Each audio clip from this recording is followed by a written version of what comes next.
Once upon a time there was a boy whose name was Jack, and he lived with his mother on a common. They were very poor, and the old woman got her living by spinning, but Jack was so lazy that he would do nothing but bask in the sun in the hot weather, and sit by the corner of the hearth in the winter time.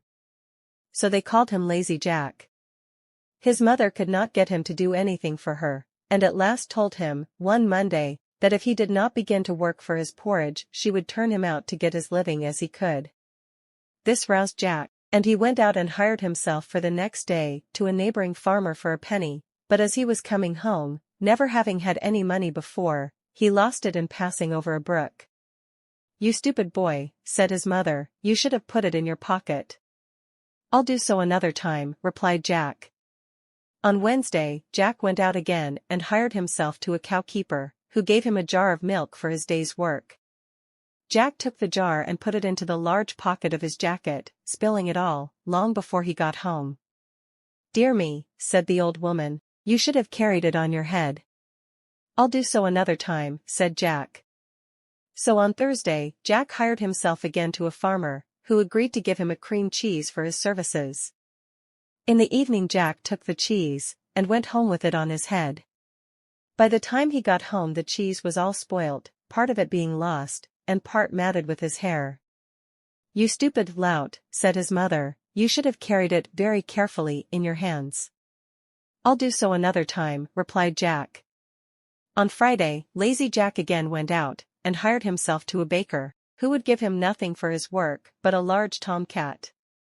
Jack took the cat, and began carrying it very carefully in his hands, but in a short time Pussy scratched him so much that he was compelled to let it go. When he got home, his mother said to him, "You silly fellow, you should have tied it with a string, and dragged it along after you."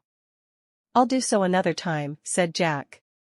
So on Saturday, Jack hired himself to a butcher, who rewarded him by the handsome present of a shoulder of mutton. Jack took the mutton, tied it to a string, and trailed it along after him in the dirt, so that by the time he had got home the meat was completely spoilt. His mother was this time quite out of patience with him, for the next day was Sunday, and she was obliged to make do with cabbage for her dinner.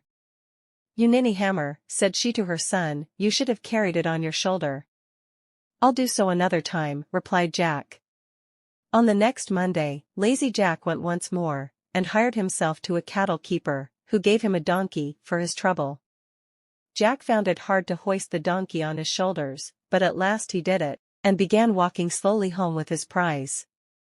Now it happened that in the course of his journey there lived a rich man with his only daughter, a beautiful girl, but deaf and dumb. Now she had never laughed in her life, and the doctor said she would never speak till somebody made her laugh.